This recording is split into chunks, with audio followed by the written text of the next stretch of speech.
Hello, everybody. My name is Carl, and today I'll be talking about Marvel Ultimate Alliance 3 The Black Order. It was developed by Team Ninja and published by Nintendo, of all things, for the Switch exclusively on July 19th, 2019. It'll run you $59.99 and is rated T for teen for mild blood, mild suggestive themes, and violence. It is the third Marvel Ultimate Alliance game and the first one to come out in 10 years. And the storyline of this game follows the MCU trend of the Thanos villain.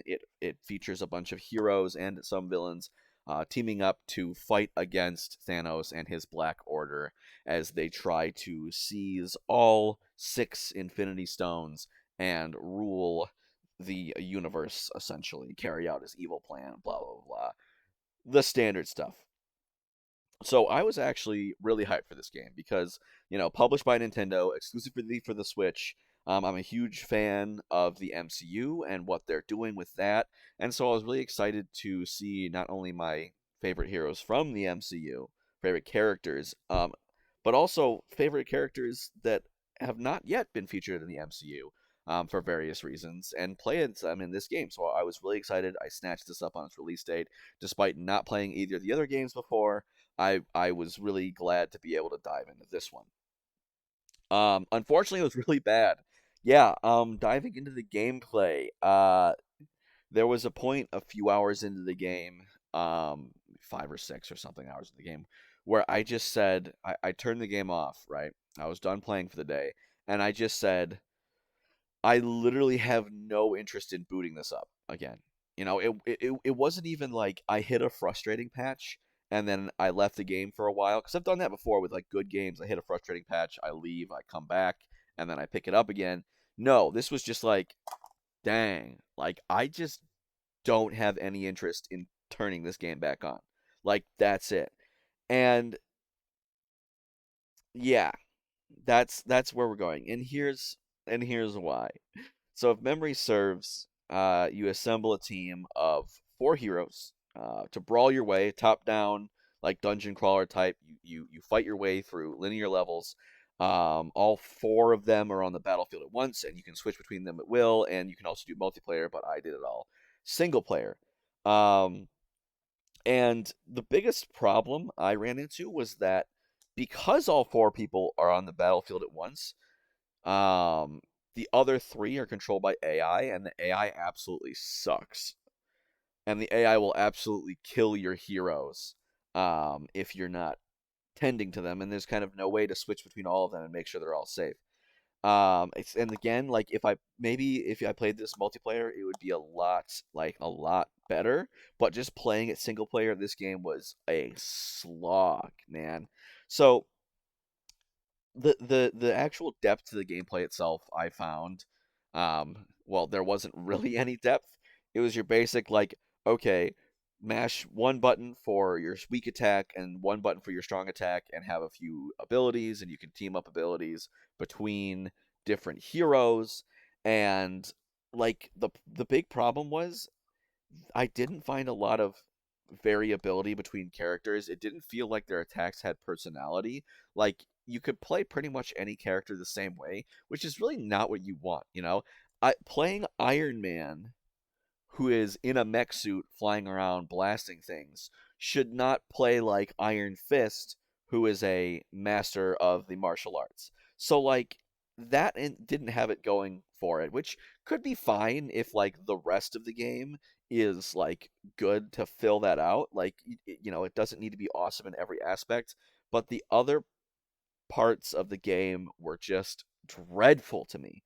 Um so there was a boss fight with Ultron that I think really illustrates the problems with this game very well. And it was like a standard, like stereotypical boss fight where you're trapped on the roof of a skyscraper, so there's only a limited area. Sometimes Ultron would be like flying away and blasting things at you, and his drones would be blasting things at you. And so you just had to focus entirely on dodging them. You couldn't like attack him at all. And sometimes he would come close and attack you, so then you had an opportunity, an opening to attack him. Um, but the problem was especially in the bouts where you couldn't attack him and literally your only job was to just dodge the attacks going towards him, going towards you, um, the AI couldn't do it. So what would happen is there's like an attack where he's going to shoot lasers, but then it shows you on screen where the lasers are going to shoot, so you have to run to the safe area so that you don't get shot. I would immediately run to the safe area and just watch the other AI run around and get blasted. Granted, once these people die, you can't switch to them, and as far as I know, there is no way to heal them. So you just kind of have to play yourself with the one character and then watch as the other three die. And you have to do it solo. And the other problem I found was because of that, and because you had to do it solo, and because there was no way to heal, the best way to do it was just to play Wolverine because Wolverine healed very slowly at a constant rate the entire time. So the strategy was play really, really defensive so that the amount of damage you take is more than counterbalanced by the amount of damage you're healing over time. So, what that effectively meant was that because all my other characters were dead, it was going to take 4 times as much time to like actually beat the boss because I'm supposed to be fighting it with 4 characters. Instead, I just have one.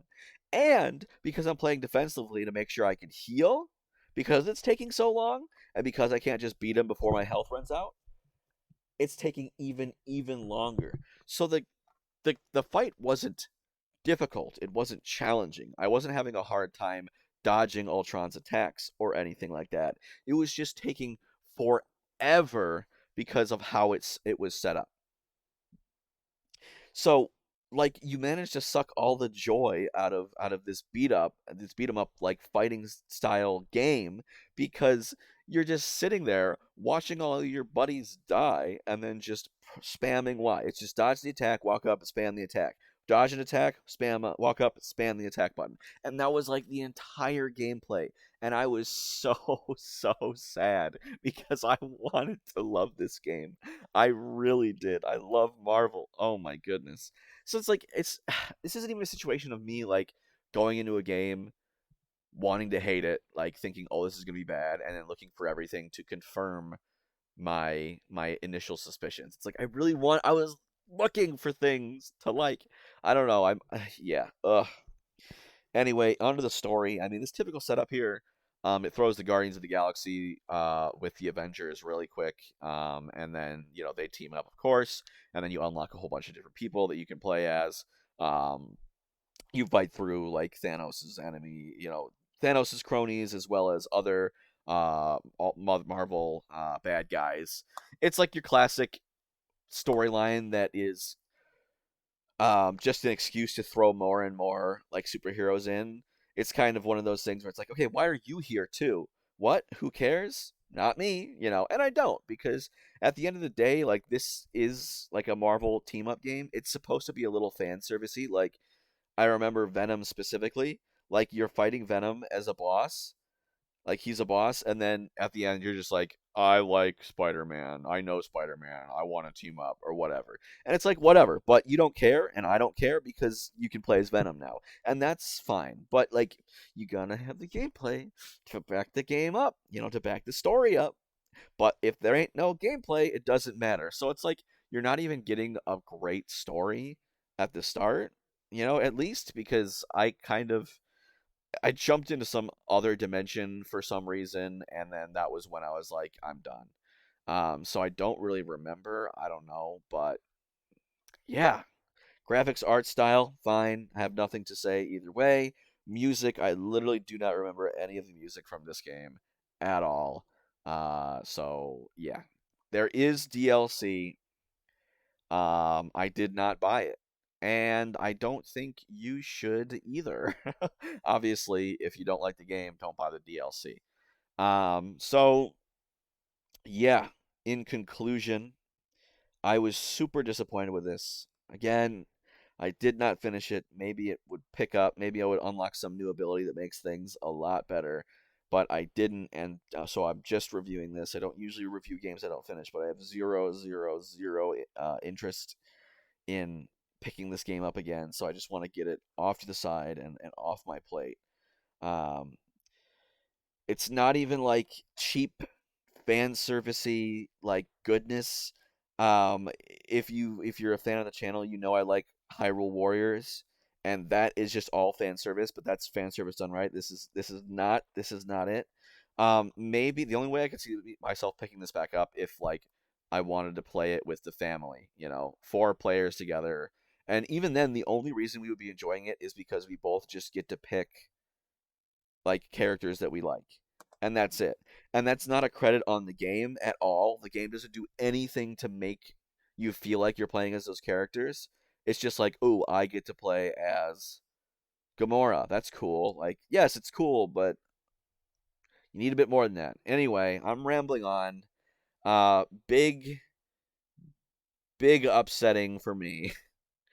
Um but yeah, what a mess. What a mess. I'm going to give it a 4 out of 10. It's a very very iffy game. Like don't buy it.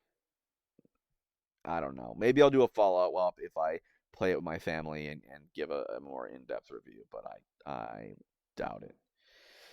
So yeah, that's my thoughts on Marvel Ultimate Alliance 3. As a Marvel fan, I was severely disappointed. But if you've played it yourself, honestly, I'd be really interested in knowing like what your thoughts are. Am I missing something?